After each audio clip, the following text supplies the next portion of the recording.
নমস্কাৰ মই গীতাঞ্জলি শৰ্মা পুনৰ এটা নতুন ভিডিঅ'লৈ আপোনালোকৰ মাজলৈ আহিছো আমি জীৱনত কিমান মানুহ লগ পাওঁ ভাবকচোন এবাৰ শৈশৱৰ পৰা আৰম্ভ কৰক যেতিয়া আমি স্কুললৈ যাব আৰম্ভ কৰিছিলো তেতিয়া হে লগ পোৱা শিশুসকল মানে আমাৰ সমনীয়া লগ বন্ধুসকল শৈশৱৰ হে সময়ছোৱা ইমানেই বেছি মধুৰ যেতিয়া শৈশৱৰ কথা মনলৈ আহে কিমান ফূৰ্তি লাগে ইমান বেছি ইনোসেন্ট আছিলো আমি আৰু প্ৰতি কোনো বেয়া মনোভাৱ নাই যদি আজি কাজিয়া লাগিছে কালি ভাল হৈ যাব হে যে পিউৰিটি হেয়া ডাঙৰ হোৱাৰ লগে লগে কমি গৈ থাকে ক্ৰমান্বয়ে স্কুলীয়া জীৱন শেষ হোৱাৰ পিছত কলেজীয়া জীৱনৰ আমেজো বেলেগ স্কুলত থাকোতে আমি সকলোৱে খুব সৰু একো বুজি নাপাওঁ জীৱনৰ কথা কিন্তু যেতিয়া কলেজীয়া জীৱন আৰম্ভ হয় তেতিয়া এটা বেলেগ ধৰণৰ ফিলিং আবেগ অনুভূতিবোৰৰ কথা আমি বুজি উঠো স্কুলীয়া জীৱন কলেজীয়া জীৱনৰ পিছত আৰম্ভ হ'ব চাকৰিৰ জীৱন যি সকলে চাকৰি কৰে তেখেতসকলে নিশ্চয় জানে যে চাকৰিৰ জীৱনত আমি বিভিন্ন প্ৰকাৰৰ মানুহক লগ পাওঁ এই সময়খিনিত আমি আসলতে বুজি পাওঁ যে জীৱনটোনো কি চাকৰিৰ সময়ছোৱাতহে আসলতে আমাৰ জীৱনৰ লগত পৰিচয় ঘটে যেটো সঁচা অৰ্থত বহুতেই বেছি জটিল বিভিন্ন প্ৰকাৰৰ মানুহ আপুনি লগ পাব এই গোটেইবোৰ ফেজৰ এটা হুকিয়া আমেজ আছে স্কুলৰ জীৱন বেলেগ কলেজৰ জীৱন বেলেগ চাকৰিৰ জীৱন বেলেগ স্কুলীয়া জীৱনত ইমান বন্ধু বান্ধৱী আছিল আমাৰ কিন্তু এটা সময়ত সেই বন্ধু বান্ধৱীবোৰ আমাৰ জীৱনৰ পৰা হেৰাই যায় হয়তো এজন দুজন খুব স্পেশাল ফ্ৰেণ্ড আমাৰ জীৱনত থাকিব কিন্তু বাকিবোৰ স্মৃতি হৈ ৰয় ঠিক তেনেদৰে কলেজীয়া জীৱনৰো যিমানবোৰ ফ্ৰেণ্ড আমাৰ সম্পৰ্কত থাকে হেয়া এনেকে আঙুলি মূৰত গণিব পৰা সংখ্যা আমি চেষ্টা কৰিলেও আমাৰ জীৱনত যিমানবোৰ মানুহক আমি লগ পাওঁ সকলোকে মনত ৰখা সম্ভৱ নহয় এয়া কোনো পধ্যেই সম্ভৱ নহয় তাৰে মাজত কাৰোবাৰ বহুত ভাল স্মৃতি আমাৰ লগত থাকিব হেয়া আমি গোটেই জীৱন কঢ়িয়াই লৈ ফুৰিম নিজৰ লগত তাৰে মাজত যদি কোনোবাই আমাৰ লগত কিবা বেয়া কৰিছে হেয়াও আমি কেতিয়াও নাপাহৰো কিছুমান ভাল কথা মনত থাকে কিন্তু কেতিয়াবা কিছুমান ভাল কথা পাহৰি যাওঁ কিছুমান বেয়া কথা মনত থাকিব কিছুমান বেয়া কথাও পাহৰি যাওঁ সো জীৱন বাটত লগ পোৱা আটাইবোৰ মানুহক মনত ৰখাটো কোনো পধ্যেই পসিবল নহয় কোনেও নোৱাৰে হেয়া কিন্তু আজিৰ এই ভিডিঅ'টোত মই তিনিগৰাকী এনেকুৱা ব্যক্তিৰ বিষয়ে আলোচনা কৰিম যাৰ কথা আপুনি কেতিয়াও পাহৰিব নালাগে সেই প্ৰথম ব্যক্তিগৰাকী যাৰ বিষয়ে আপুনি কেতিয়াও পাহৰিব নালাগে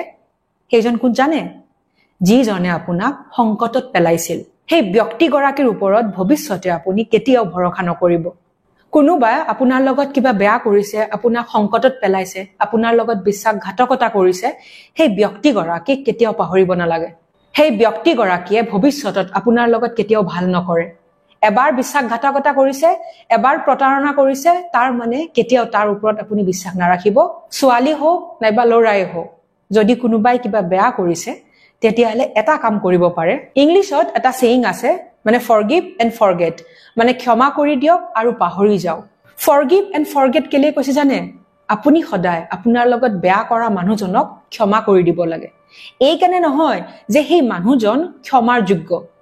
এই কাৰণে ক্ষমা কৰিব লাগে কাৰণ আপুনি আপোনাৰ যেটো পিস অফ মাইন্ড যেটো মানসিক শান্তি আছে সেইটো যাতে আপুনি বজাই ৰাখিব পাৰে যদি আপুনি ভাবি থাকে যে মোৰ লগত বেয়া কৰিছে মোক প্ৰতাৰণা কৰিছে মই ইয়াৰ পুতক তুলিম তেতিয়াহলে কেতিয়াও আপুনি শান্তিত জীয়াই থাকিব নোৱাৰিব সেই কাৰণে সদায় ফৰগিভ এণ্ড ফৰগেট পাহৰি যাওক ক্ষমা কৰক কিন্তু সেই ব্যক্তিগৰাকীয়ে কি কৰিছিল আপোনাৰ লগত বিশ্বাসঘাতকতা কৰিছিল আপোনাক সংকটত পেলাইছিল সেই কথাখিনি কেতিয়াও নাপাহৰিব শুনিবলৈ বহুত কমপ্লেক্স যেন লাগিছে ন বহুত জটিল যেন লাগিছে কিন্তু ইমানো বেছি জটিল নহয় আপুনি ক্ষমা কৰি দিয়ক কোনোবাই কিবা বেয়া কৰিছে পাহৰি যাওক কিন্তু এয়া নাপাহৰিব যে সেই ব্যক্তিগৰাকীয়ে মোৰ লগত বেয়া কৰিছিল আৰু ভৱিষ্যতে সেই ব্যক্তিগৰাকীৰ ওপৰত মই ভৰসা নকৰো এতিয়া সেই দ্বিতীয় গৰাকী ব্যক্তিৰ বিষয়ে আলোচনা কৰিম যাৰ বিষয়ে আপুনি কেতিয়াও পাহৰিব নালাগে সদায় মনত ৰখা উচিত সেই ব্যক্তিগৰাকী কোন জানে যিজনে সংকটৰ সময়ত আপোনাৰ সংগ এৰা দিছিল মানে আপোনাক অকলে এৰি দিছিল এনেকুৱা ব্যক্তি আপোনাৰ বন্ধু নাইবা বান্ধৱী কেতিয়াও হ'ব নোৱাৰে এই মানুহবোৰ কিন্তু খুবেই সাংঘাতিক কেলে জানে আপোনাৰ ভাল সময়ত যেতিয়া আপুনি কিবা সফলতা অৰ্জন কৰে নাইবা আপোনাৰ ভাল দিন চলি আছে তেতিয়া আপোনাৰ লগত ইমান ধুনীয়াকৈ কথা পাতিব কিন্তু যেতিয়া আপোনাৰ বেয়া দিন আহিব সেই সময়খিনিত তেখেতসকল একদম অন্তৰ্ধান হৈ যাব একদম গায়ব আপোনাৰ সংকটৰ দিন আহিছে একদম আপোনাক অকলে এৰি দিব এই মানুহবোৰ আসলতে পৰজীৱী অন্যৰ ওপৰত জীয়াই থাকে এনেকুৱা লোকৰ পৰা কেতিয়াও আপুনি একো বস্তু আশা নকৰিব সেইকাৰণে এনেকুৱা লোকসকলৰ কথা মনত ৰখা উচিত কাৰণ যাতে আপোনাৰ ভাল সময়ত আপোনাৰ সফলতাৰ সময়ত আপোনাৰ সুখৰ সময়ত সেই লোকসকল যাতে আকৌ নাহে যদি কোনোবা বন্ধু নাইবা বান্ধৱী নাইবা শুভাকাংক্ষীয়ে নামত বন্ধু বান্ধৱী ভাল টাইমত সদায় আপোনাৰ লগত থাকে কিন্তু যেতিয়া আপোনাৰ বেয়া দিন আহে তেতিয়া আপোনাক এৰি দিয়ে সেই মানুহবোৰৰ পৰা সদায় নিজক দূৰত ৰাখিব যদি আপোনাৰ বেয়া সময়ত আপোনাৰ সংকটৰ সময়ত আপোনাৰ বন্ধু আপোনাৰ বান্ধৱী শুভাকাংক্ষীয়ে আপোনাৰ সংগ নিদিয়ে তেতিয়ালে আপোনাৰ ভাল সময়তো তেখেতসকল যোগ্য নহয় থাকাৰ আৰু সেই তৃতীয় গৰাকী ব্যক্তি যাক আমি কেতিয়াও পাহৰিব নালাগে সেইজন হ'ল যিজনে আমাৰ সংকটৰ সময়ত আমাৰ দুখৰ সময়ত আমাৰ বেয়া সময়ত আমাক সংগ দিয়ে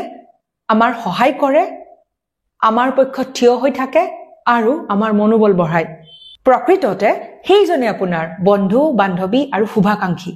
তেখেতৰ কথা কেতিয়াও নাপাহৰিব আৰু তেখেতক নিজৰ পৰা দূৰত যাব নিদিব মানুহ চিনি পোৱাটো খুবেই টান কিন্তু বিপদৰ সময়তহে প্ৰকৃত বন্ধু বান্ধৱী আৰু শুভাকাংক্ষীক চিনি পোৱা যায় সেই কাৰণে একদম সাৱধান হৈ থাকিব আৰু যাকে তাকে নিজৰ জীৱনত প্ৰৱেশ কৰিব নিদিব